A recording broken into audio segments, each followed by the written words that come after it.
Praise the Lord, जय मसीह की। प्रभु यीशु मसीह के जीवित नाम में सभी को सलाम। आज हम देखेंगे ऐश वेडनेसडे क्यों मनाते हैं, हमें मनाना चाहिए कि नहीं, और वो उसका बिब्लिकल कॉन्टेक्स्ट क्या है, बाइबल में लिखा है कि नहीं। तो हाँ, उसका बाइबल में कहीं उल्लेख नहीं है कि आपको ऐश वेडनेसडे मनाना चाहिए, लेकिन शुरुआत की बहुत पीछे अगर जाएंगे तो शुरुआत की कलीसियाओं में, शुरुआत की कलीसिया मतलब यीशु मसीह के मरने के 200-300 साल करीबन उस समय की बात है। तब और उस समय को हम चर्च फादर्स का टाइम बोलते हैं। उन समय बहुत सारे चर्च फादर्स जिन्होंने हमारे मतलब मसीही कलीसियाओं के बहुत सारे जो नियम हैं, हम जो नाइसिन क्रीड पढ़ते हैं, हमारा जो प्रेरितों का विश्वास नामा है, हम जो पढ़ते हैं, वो सब वो उनके समय से आया है। और हमारी बहुत सारी मान्यताएँ, हमारी बहुत सारी प्रैक्टिसेस वो वहीं से आती है। तब हमारी कलीसिया वो विश्व स्तरीय थी और वो बहुत बड़ी थी, और तब बँटवारा नहीं हुआ था। बँटवारा मतलब ये डिनोमिनेशंस में वो अलग-अलग डिनोमिनेशन में बँटी नहीं थी।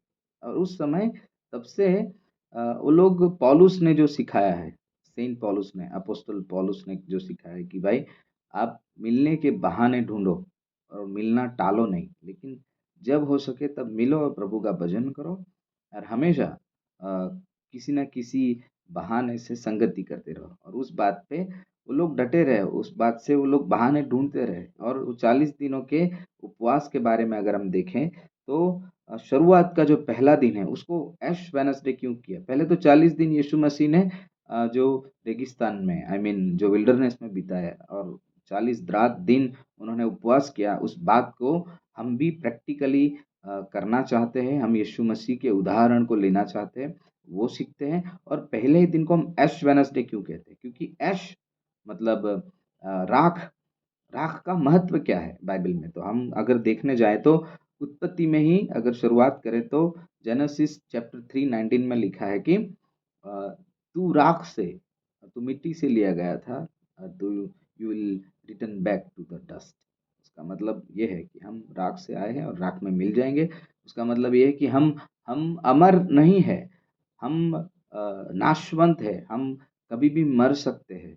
और हमें इस चीज़ को याद रख के हमारे अनंतकालिक, अनंत जीवित ईश्वर के पास आना है, और उसको हमारे अपने आप को नम्र करके, अपने आप को दीन करके प्रभु के पास आके अपने अपने आप को जाँच के, अपने आप की, अपनी खुद की पहचान को लेके प्रभु के पास आना है कि प्रभु तेरे अलावा मेरी कोई पहचान नहीं है। तू अनंतकालिक ईश्वर है और अनंतकालिक जीवन भी तू ही दे सकता है, मैं कुछ नहीं हूँ। वो अपने आप को हम याद दिलाते हैं। दूसरा ऐश के बारे में हम देखें तो भस्म या राख जो है उसको हर बहुत सारी जगह पे हमने देखा है कि लोग पुराने नियम में पश्चाताप करने के लिए, जब पश्चाताप करते थे तब वो राख लगाते थे, जब शोक करते थे तब वो राख लगाते थे। उसके लिए हम देखेंगे दानियल 9वाँ अध्याय उसकी 3री आयत में भी लिखा है कि वो जब लोगों के लिए मध्यस्थी करने गया, प्रार्थना करता था, तब भी उसने राख लगाई। और अय्यूब ने जब प्रभु के पास गया और पछतावा किया, तब भी उसने राख लगाई और टाट मतलब वो टाट ओढ़ा, अपने अच्छे-अच्छे कपड़ों को, अच्छे-अच्छे वस्त्रों को उसने छोड़ा और ऐसे राख में बैठा। वो चीज़ है। और जब हम देखेंगे तो एस्तर के बारे में अगर हम देखें तो एस्तर एक रानी थी, वो रानी होने के बावजूद उसने अपने महँगे और सुगंधित कपड़ों को, वस्त्रों को छोड़ के, अपने गहनों को छोड़ के उसने भी राख लगाई, और पूरे देश में उपवास और मातम का उसने ढंढोरा टिपाया था। है ना? मतलब उसका मतलब ये है कि ऐसी घोषणा कराई थी उसने।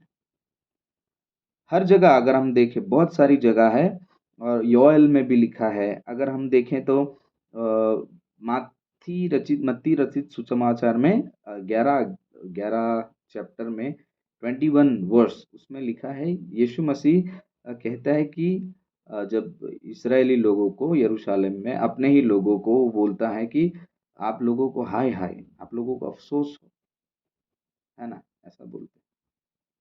उनको शाप देता है, उनके ऊपर बहुत गुस्सा होता है और कहता है अगर यही आश्चर्य कर्म और यही प्रभु के काम जो अगर सदोम में होते तो वो लोग भी राख लगाकर, ये भस्म लगाकर, राख लगाकर पश्चाताप करते। तो ऐसे बहुत सारे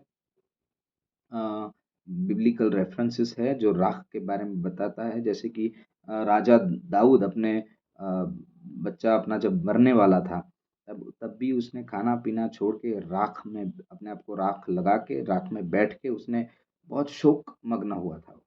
तो वही है कि राख अपने हमें दिखाता है कि हम शोक करें, हम अपने आप को जांचें, हमारी कोई कीमत नहीं है वो देखें। हम मिट्टी से आए हैं और मिट्टी में वापस चले जाएंगे। हम नाशवंत है, हम मरने वाले हैं, हम नस्तूर हैं, हम हम कभी भी मर सकते हैं। वो हम याद दिलाते हैं। पश्चाताप, राख हमें पश्चाताप करना सिखाता है या दिखाता है, वो सब बातें। और इसीलिए अगर इस 40 दिनों में अगर हम 40 दिन की शुरुआत करते हैं, तो हमें अपने आप को याद दिलाना है, मैं कौन हूँ, कहाँ से आया हूँ, कहाँ पे जाऊँगा, और मुझे किसने बनाया है, और जिसने मुझे बनाया है उसके साथ मेरा नाता क्या है। अगर मेरा नाता उसके साथ अच्छा है या बुरा है, उसकी अगर मैं जांच करता हूँ, और अगर मुझे मेरा उसके साथ का संबंध, मेरा नाता ठीक नहीं लगता है, तो मुझे शोक होना चाहिए, मुझे पश्चाताप होना चाहिए, और मुझे वापस इन 40 दिनों में प्रभु के पास आकर पश्चाताप करके, अपने आप को दीन और नम्र करके प्रभु को खोजना है। और ये एक पब्लिक गैदरिंग है, ये एक सामूहिक संगठन के बारे में, एक सामूहिक सम्मेलन के बारे में है। अगर योएल में हम पढ़े तो योएल प्रबोधक का पुस्तक, उसका 2 अध्याय और 12वीं आयत से अगर हम आगे पढ़ेंगे तो उसमें अच्छे से लिखा है कि 12वीं आयत से अगर आगे हम पढ़ते हैं तो वो कहते हैं, उपवास कीजिए, रुदन कीजिए और विलाप के साथ, विलाप के साथ पीछे मुड़िए, वापस आइए, मन फिराइए। ऐसा लिखा है। और क्या कीजिए, आगे लिखा है, अपने कपड़ों को नहीं, अपने वस्त्रों को नहीं, लेकिन अपने हृदय को फाड़ो, अ, और प्रभु यहोवा के पास वापस आओ, क्योंकि वो कोप करने में, गुस्सा करने में और बहुत धीमा है, और दया का सागर है। और उसके बाद 15वीं आयत से अगर पढ़ेंगे तो वो कहते कि वो, आप ऐसी घोषणा कराओ, पवित्र उपवास के दिन को मुकर्रर कीजिए, और ऐसा लिखा है कि आप धार्मिक सम्मेलन भरें, और लिखा है लोगों को इकट्ठा करें और जमात को पावन करें। और ऐसा लिखा है कि अपने अपने होद्देदारों को, बड़े से छोटे को, अगर घर में नई नई शादी हुई है और जोड़ा है तो उनको भी बोलो कि सब लोग बाहर आए, सम्मेलन करें। क्यों सम्मेलन करें? क्यों सम्मेलन करें? क्योंकि हमें परमेश्वर को ढूंढना है। परमेश्वर को ढूंढना है मतलब ये नहीं है कि परमेश्वर को हो गया है, उसका वो गलत मीनिंग नहीं है।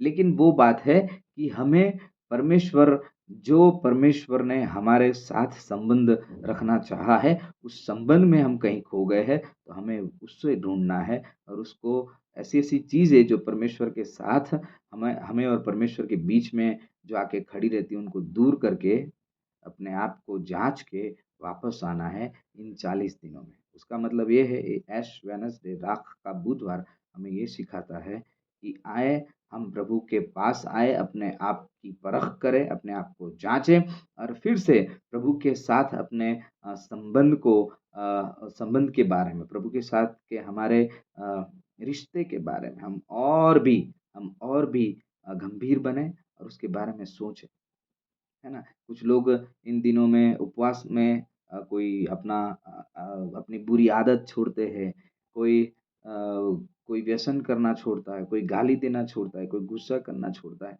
वो अच्छी बात है, वो अच्छी बात है। और वो सब तो है ही, वो सब तो है ही, लेकिन साथ ही साथ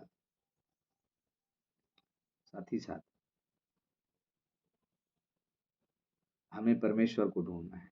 हमें परमेश्वर के साथ के हमारे रिश्ते को ढूँढना है।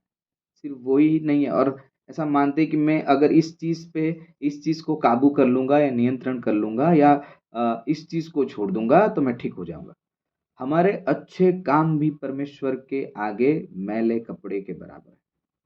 है ना? तो हम ऐसा अच्छा न्याय कृत्य, अच्छे न्याय के काम करके, प्रभु के धर्म के काम करके प्रभु के पास मेरिट नहीं कमा सकते।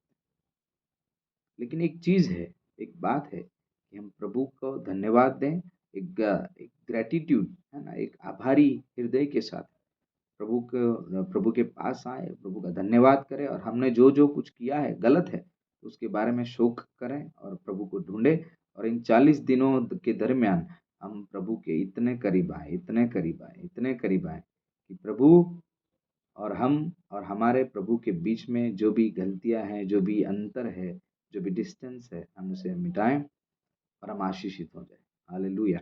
मैं ऐसा चाहता हूँ, मैं ऐसा एक बात कहूँगा कि यीशु मसीह ने मत्ती रचित सुसमाचार में 6 अध्याय में प्रार्थना, उपवास और दान देने के बारे में बताया। ये सब कुछ जब-जब आप दान देते हो, जब-जब आप प्रार्थना करते हो, जब-जब आप उपवास करते हो, ऐसा लिखा है।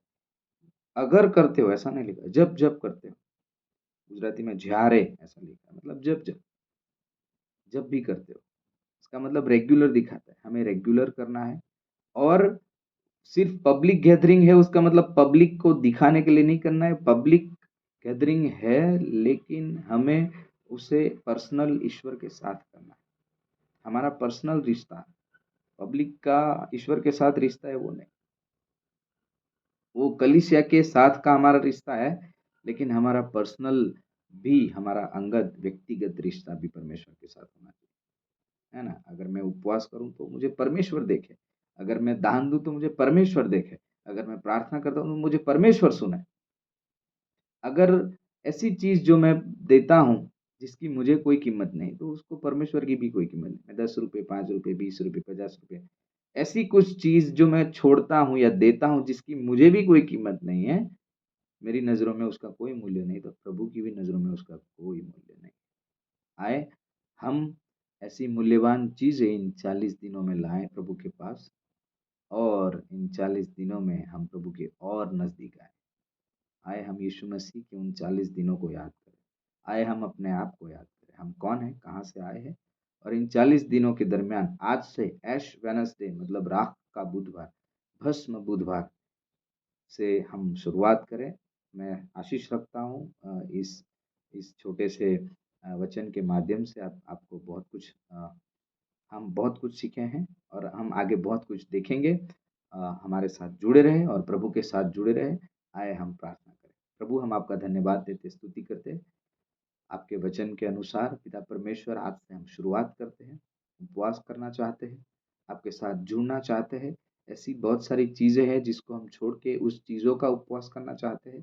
हाँ प्रभु जी, हमने सीखा कि जिस चीज़ का मूल्य हमारी खुद की नज़रों में नहीं है, उसका मूल्य आपकी नज़रों में भी नहीं है।